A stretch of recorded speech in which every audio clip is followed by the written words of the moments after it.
홍혜인은 옆자리에 탄 남자가 백현우가 아닌 은성이란 걸 인지했고 차 문 잠금 버튼을 풀러 백현우에게로 갔습니다. 사람의 얼굴도 제대로 구분하지 못할 만큼 건강이 악화된 것을 알게 된 홍혜인은 크게 충격을 받고 비틀거렸습니다. 백현우가 물었습니다. 괜찮아? 병원으로 갈까? 홍혜인은 고개를 가로저었습니다. 아니, 나 그냥 조금 쉬고 싶어.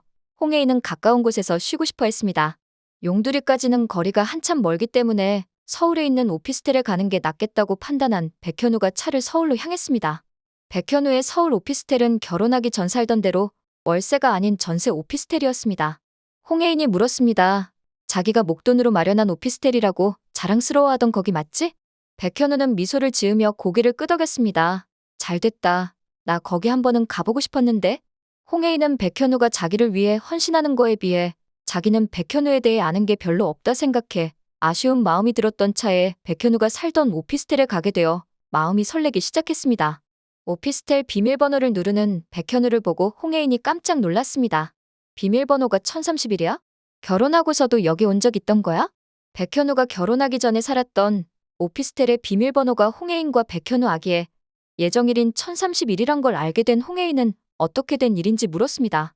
그때쯤 여기 잠깐 들릴 일이 있었는데 원래 쓰던 비밀번호가 기억이 안 나더라고. 다시 설정하면서 비밀번호 새로 만든다는 게 그냥 우리 아이 예정일로 만들었어. 홍혜인은 왠지 마음이 먹먹해지는 것 같았습니다. 아이가 유산된 후 홍혜인과 백현우 모두 사이가 급속히 안 좋았었지만 하늘나라로 간 아이를 잊지 못하고 비밀번호를 예정일로 해둔 것은 똑같았습니다. 홍혜인은 백현우의 오피스텔이 왠지 편했고 백현우가 총각 때 입던 커다란 티셔츠를 입고 소파 침대에 누워 곤히 잠들었습니다. 아침이 되자 백현우는 김치찌개를 끓였습니다. 홍혜인이 말했습니다. 둘이 있으니까 신혼여행 온 것 같다. 백현우도 고개를 끄덕였습니다. 아침까지 맛있게 먹은 두 사람은 갤러리에서 가져온 파일들을 열어보고 비자금의 행방을 찾기 시작했습니다. 은성으로부터 백현우를 없애라는 지시를 받은 부동산 투자업자는 백현우의 행방을 찾기 시작했습니다. 서울 오피스텔에 있단 것은 생각지 못하고 부하들을 시켜 용두리 집 근처를 지키게 했습니다. 부하들이 말했습니다. 백현우 집에 안 들어온 것 같아요. 전혀 보이지를 않는데요. 부동산 투자업자는 소리를 질렀습니다. 지난번에도 두들겨 맞고만 오더니 이번에도 허탕 칠 작정이야. 드론 뒀다가 뭐 하려고 그래? 드론 꺼내서 용두리 마을 전체를 샅샅이 뒤져봐. 부동산 투자업자들의 부하들은 드론을 꺼내 용두리 마을을 뒤지기 시작했습니다. 백현우 집 안도 드론을 이용해 살펴보고 퀸즈 헤어살롱 안도 살펴보기 시작했습니다. 수상한 드론 한 대가 미용실 주위를 맴돌자 이상한 기분을 느낀 백미선이 나와서 드론을 쫓아가기 시작했습니다. 백미선이 드론을 쫓아오는 걸 발견한 부하들이 서둘러서 드론을 회수하려고 했지만 백미선은 자신의 왼쪽 신발을 벗어서는 드론을 향해 던져버렸습니다. 드론은 후두둑 날개 잘린 파리마냥 땅바닥에 떨어지고 말았습니다. 우린 이제 죽은 목숨이야. 드론이 추락한 걸 멀리서 지켜보던 부하들은 부동산 투자업자에게 혼날 게 걱정되어서 탄식을 지었습니다.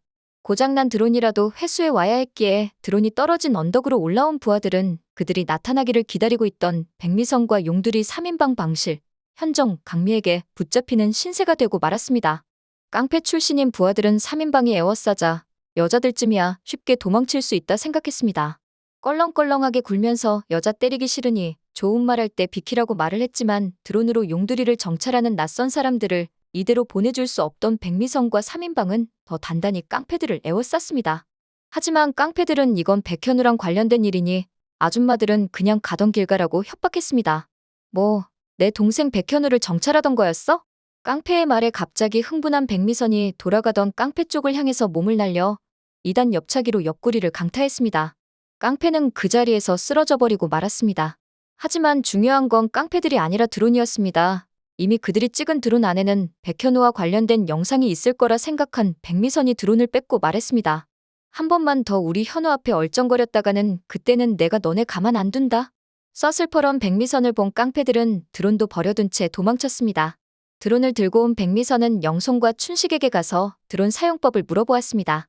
드론을 가까이에서 처음 본 남자들은 신이 나서 서로 달라고 아우성이었습니다. 백미선은 슈퍼 앞을 지나던 홍범자를 보고 드론 사용법을 아냐고 물었습니다. 범자는 드론 사용법은 알지 못했지만 영송이 슈퍼 앞에 앉아있는 것을 보고 자연스럽게 합석을 해버렸습니다.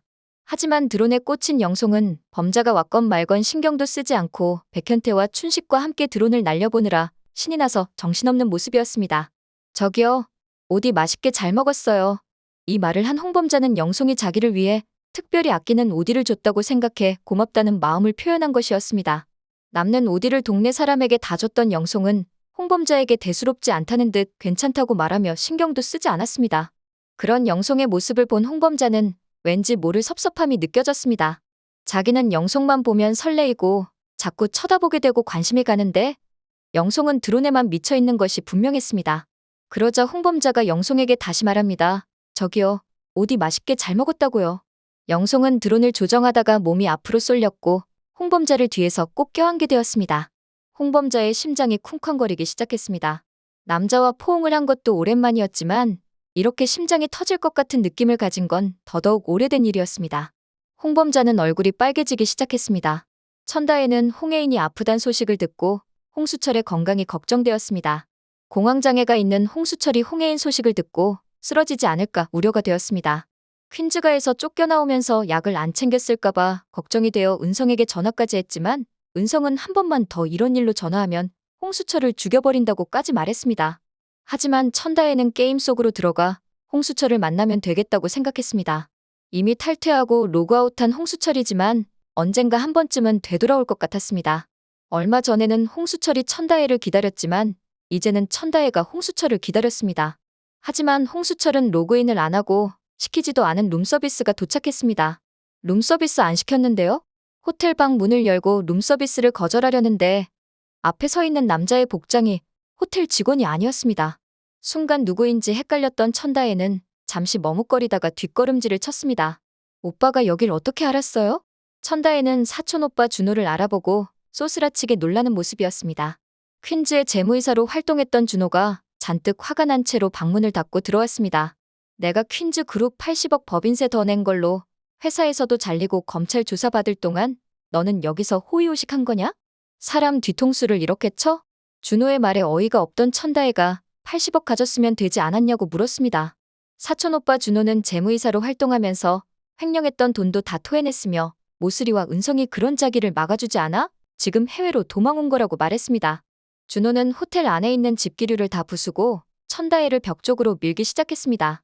좋은 말 할 때 현금 30억 준비해라.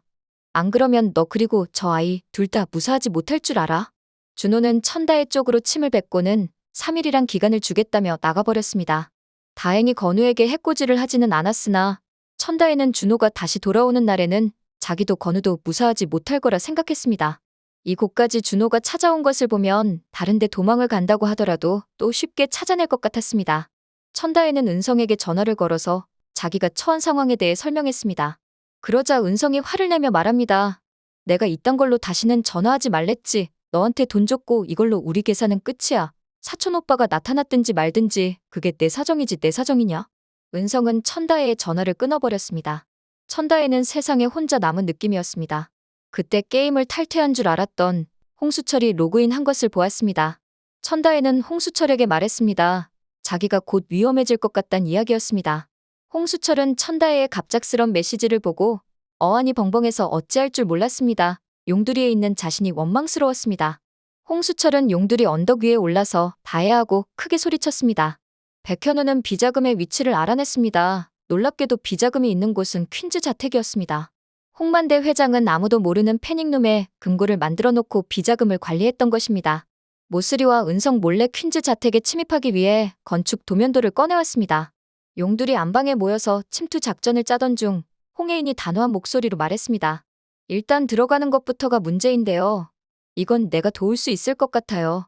은성이한테 할 이야기가 있다고 하면 흔쾌히 들어오라고 할 거예요. 차 트렁크랑 뒷좌석에 숨어 계시다가 함께 들어오시는 게 어떨까요? 백현우와 가족들은 위험하다고 반대했지만 홍혜인은 이것보다 좋은 방법은 없다고 설득했습니다. 은성은 홍혜인의 큰 그림을 모른 채 그녀가 자기를 보러 오겠다고 하니 신나서 당장 오라고 말했습니다. 은성은 자기가 그동안 홍혜인을 얼마나 오랫동안 좋아했는지 고백하기로 했습니다. 홍혜인이 희망상록원 앞에 떨어뜨리고 간 목걸이도 보여주면서 이야기했습니다. 홍혜인을 백현우보다 먼저 좋아한 건 자기라고요. 홍혜인은 은성의 말을 들으면서 상당히 놀랐지만 사실 홍혜인을 먼저 좋아한 것은 은성이 아니라 백현우였습니다. 비자금을 무사히 가져온 후 홍혜인은 아이를 임신한 것을 알았습니다. 2줄짜리 임신 테스트기를 백현우에 보여주면서 홍혜인은 이게 꿈인지 현실인지 물었습니다. 너무 기쁜 백현우는 눈물을 흘리며 답했습니다. 혜인아, 꿈 아니야. 현실이야. 임신을 한 홍혜인은 백혈구 수치가 높아졌고 독일로 가 무사히 치료를 받을 수 있었습니다. 오늘 영상 재밌으셨다면 구독과 좋아요 부탁드려요.